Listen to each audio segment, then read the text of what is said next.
The Nigeria's economy in 2024 has been characterized with many policies that has left many to return back to the drawing board. However, analysts say access to affordable financing will be crucial to unlocking the economic sector's full potential and ensuring its pivotal role in Nigeria's economic diversification agenda. Correspondent John Felix takes a look at the nation's economy in 2024. The report.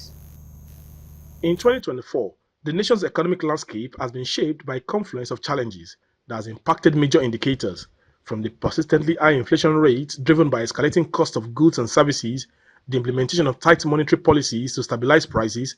The nation has grappled with an unstable currency compounded by foreign exchange scarcity, which created uncertainties for businesses and investors. Amidst the complaints, the question begging for answer is how long can Nigerians cope with President Tinubu's economic policies even as the new year beckons? I said that there may be a very good policy, but the timing is a bit not very good. And not very good in the sense that it comes at a go. It would have been a face-to-face policy. It would have been a policy that will start one after the other. If you throw one and we are able to cope with it, then you can also come out with another one, and so on and so forth. Bringing them together at the same time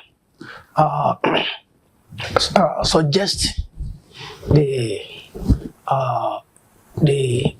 unreadiness or unpreparedness of even the government on this policy. We cannot just do all at the same time. Those policies are good, as a matter of fact, but implementation is the major problem, because you cannot just come up with series of policies without measuring the performance of those policies.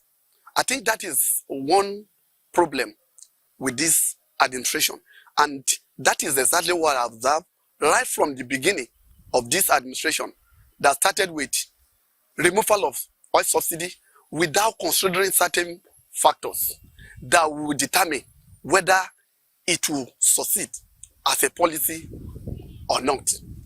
For example, in the area of oil subsidy removal, we supposed to have done that long before now, but there must have been a kind of palliative before we introduce it. Issues with the Nigerian economy that Bola Ahmed Tinubu presidents must understand.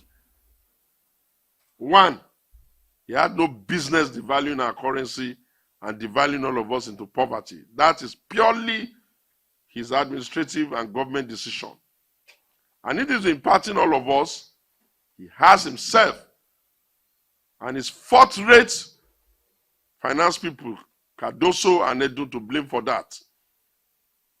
Because if they were not fourth-rate, they ought to have known that the devaluation of the currency of any nation to the level that they did it will injure the savings of the nation.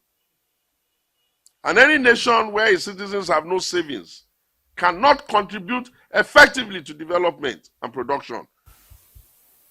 Where would they even get the money? Speaking further, they express optimism about the economic outlook of 2025.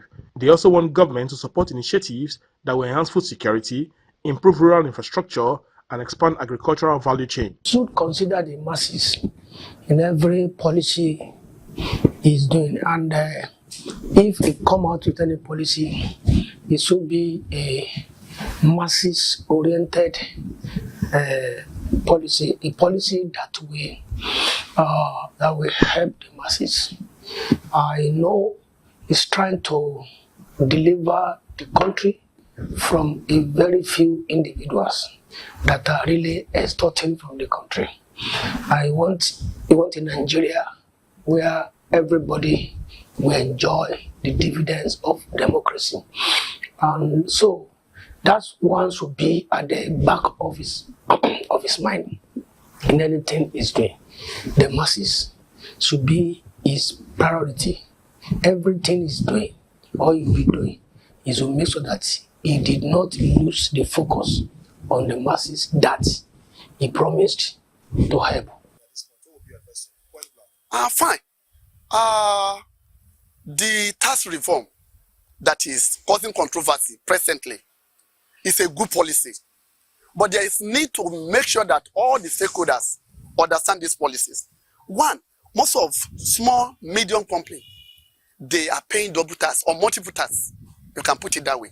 This is what is responsible for untimely death of majority of them.